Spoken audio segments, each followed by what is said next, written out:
નમસ્કાર. સૌથી પહેલાં આપણે આજે સંગીત વિશે શીખીએ તો સંગીત કોને કહેવાય? સંગીત એટલે કે ગાયન, વાદન અને નૃત્ય એ ત્રણેયનો સુમેળ. ખાલી ગાઈએ એ સંગીત તો છે, પણ જ્યારે ગાવાની સાથે વાદન અને નૃત્ય એક બંને ભેગા થાય તો ત્રણેય જ્યારે ભેગા થાય તો તે સંગીત કહેવાય છે. તો આપણે એની વ્યાખ્યા કરીશું કે ગાયન, વાદન અને નૃત્ય ત્રણેયનો સુમેળ એટલે સંગીત. સંગીતમાં સૌથી પહેલાં સ્વર આવે છે. સ્વર કોને કહીશું? તો શ્રુતિ કે જે અવાજ આપણે કાનથી સાંભળી શકીએ એ અવાજ, શ્રુતિ જ્યારે સ્થિર થાય ત્યારે તે સ્વર. સંગીતમાં કુલ સ્વરો 12 છે.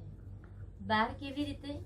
તો તેમાંથી 7 સ્વર શુદ્ધ આવે છે, સારે ગમ પધ ની, અને બાકીના 5 સ્વર રહ્યા તે વિકૃત કહેવાય છે. વિકૃત કોને કહીશું? તો જે મૂળ સ્વર હોય તે પોતાના સ્થાનથી અડધો ઊંચો કે અડધો નીચો જાય. અડધો ઊંચો ગાઈએ કે અડધો નીચો ગાઈએ તો તે વિકૃત બને છે. વિકૃત સ્વરના પણ 2 પ્રકાર છે, એક કોમળ અને બીજો તીવ્ર. તો આપણે કોમળ કોને કહીશું? તો જે મૂળ સ્વર પોતાના સ્થાનથી અડધો નીચો ગવાય તો તેને કોમળ સ્વર કહીશું. આપણા સંગીતમાં કોમળ સ્વરો ટોટલ 4 છે: રિષભ, ગંધાર, ધૈવત અને નિષાદ. અને પછી આવે છે તીવ્ર સ્વર, જે વિકૃત સ્વરનો બીજો પ્રકાર છે. તીવ્ર સ્વર કોને કહીશું? તો મૂળ સ્વર કરતાં જ્યારે અડધો સ્વર ઊંચો ગવાય તો તે વિકૃતમાં તીવ્ર બને છે. તીવ્ર સ્વર ફક્ત એક જ છે, ઓનલી વન, મધ્યમ. તો મ કાં તો શુદ્ધ હોય કાં તો તીવ્ર હોય. રિષભ, ગંધાર, ધૈવત, નિષાદ કાં તો શુદ્ધ હોય કાં તો કોમળ હોય. આ રીતે આપણા 12 સ્વરો છે. 7 શુદ્ધ સ્વર, સારે ગમ પધ ની, અને 5 વિકૃત સ્વર, તેમાં રેગધની કોમળ અને મધ્યમ તીવ્ર. તો ચાલો આજે શુદ્ધ સ્વરો શીખીશું. સારે ગમ પધ ની સા, સાની ધપ મગરેસા, આરો અવરો પ્રમાણે. તો સૌથી પહેલા કાળી 5 થી આપણે ષડજ શરૂ કરીશું. સૌથી પહેલા આપણે સાને કાળી 5 થી ગાઈશું. દરેકના અલગ અલગ રેન્જ હોય છે, દરેકની અલગ અલગ રેન્જ, ગળાની રેન્જ, કે ઘણા લોકોથી ઊંચું નથી ગવાતું. તો આપણા શાસ્ત્રીય સંગીતમાં એવું છે કે નીચું પણ આપણે ગાઈ શકીએ છીએ, પોતાના અવાજમાં આપણે ગાઈ શકીએ છીએ. કાળી 5 થી શરૂ કરીશું.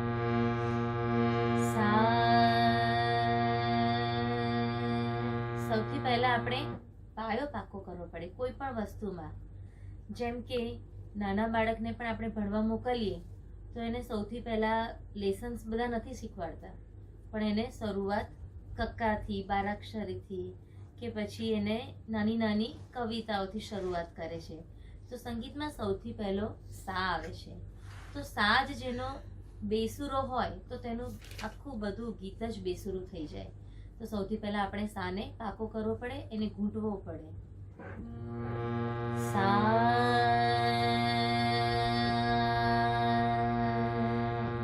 સૌથી પહેલા આપણે સ્વર લગાવટ કરીશું. સ્વર લગાવટ એટલે કે કોઈ પણ સ્વરને આપણે લંબાવીને ગાઈએ, તેને સ્થિર કરીએ, થોડી વાર સુધી એ જ સ્વરને ગાઈએ. જેમ કે સા, રે, ગા. આ સ્વરને આપણે લંબાવ્યો, એને સ્વર લગાવટ કહેવાય. સ્વર લગાવટ કરવાથી આપણા સ્વરોમાં, સૂરમાં સ્થિરતા આવે છે અને આપણું ગાયન બેસુરું નથી થતું. એ એક જાતનો રિયાઝ છે. તો સૌથી પહેલા આપણે સ્વર લગાવટ કરીશું. સા. હું ગવડાવીશ તેમ તમારે ગાવાનું છે. સા. ગાઓ.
લગાવટ થયું.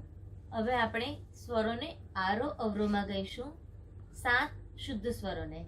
સા રે ગ મ પ ધ ની સા, સા ની ધ પ મ ગ રે સા, જેને આપણે ત્રિતાલ તાલમાં તાલબદ્ધ કર્યું છે.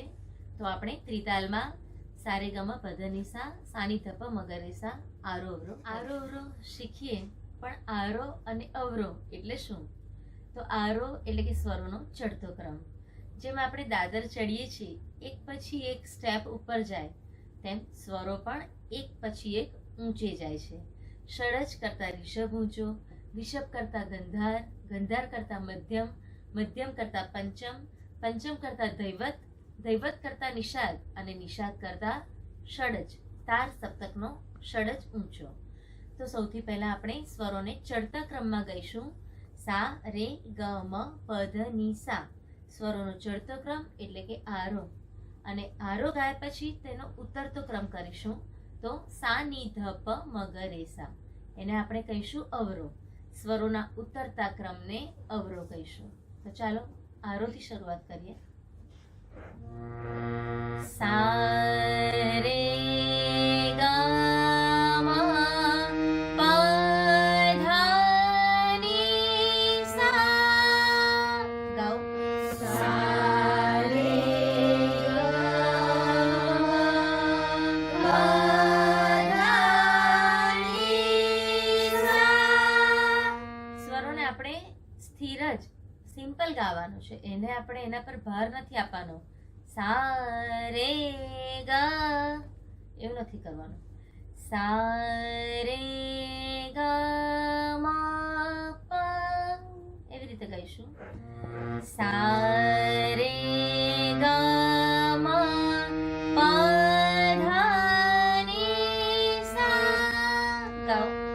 સા રે ગ મ પ ધ ની સા, સા ની ધ પ મ ગ રે સા, સા ની ધ પ મ ગ રે સા, સા ની ધ પ મ ગ રે સા, સા ની ધ પ મ ગ રે સા. તો આ આપણે આરો અને અવરો ગાયો. તો હવે આરો અવરો સાથે ગાઈશું. હું એકવાર ગાઈશ, પછી તમે. સા રે ગ મ પ ધ ની સા, સા ની ધ પ મ ગ રે સા. ગાઓ. સા રે ગ મ પ ધ ની સા, સા ની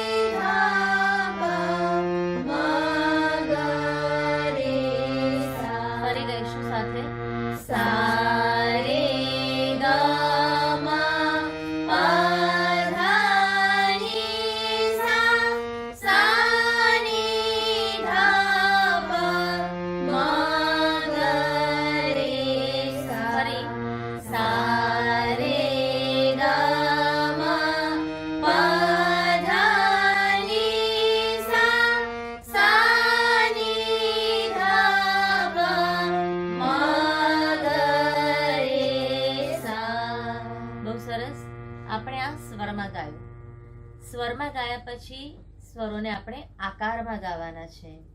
આકાર એટલે સ્વરોને ધીમેથી આ બોલીને ગાઓ, એટલે કે આકાર. ગાવાનું છે સારે ગમ જ, પણ ગળામાંથી આપણે આ કાઢવાનું છે. એકવાર હું ગાઈશ પછી તમે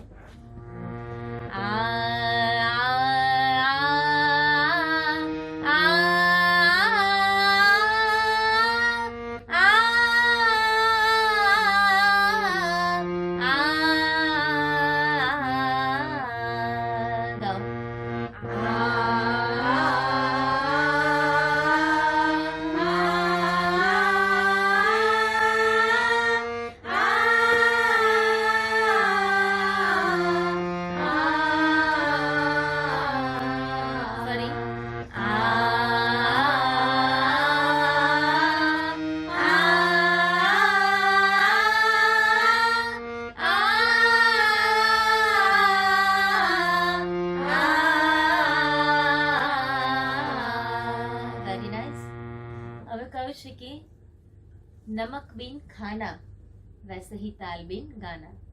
तो આપણે નમક વિના ખાવાનું નથી ખાતા, તો તાલ વગર ગાઈએ કેવી રીતે? તો આપણે આ શુદ્ધ સ્વરોને તાલ સાથે ગાઈશું. શુદ્ધ સ્વરો જે આપણા છે સારે ગમ પધનિસા સાની ધપ મગરેસા, એ આરોરો આપણે ત્રિતાલમાં તાલબદ્ધ કર્યો છે. તો ચાલો ત્રિતાલમાં સાંભળીશું.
એકવાર આપણે શુદ્ધ સ્વરો આરો અવરો સ્વરમાં અને આકારમાં ગાઈશું. સમથી શરૂઆત કરીશું. તાલની પહેલી માત્રા એટલે સમ. સારે ગમ પધનિસા સાની ધપ મગરેસા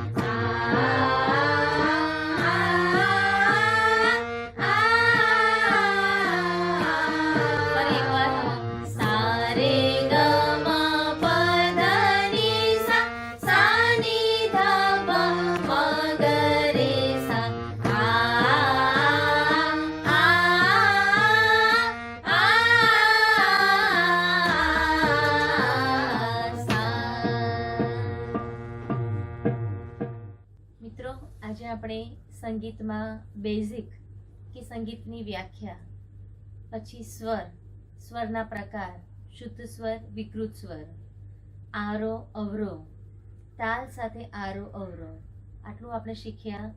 શુદ્ધ સ્વરોનો આરો અવરો શીખ્યા. તો આશા રાખું છું કે તમને ગમ્યું હશે અને તમને આમાં સમજ પણ પડી હશે. તો વધુ નેક્સ્ટ સેશનમાં લઈશું. Thank you.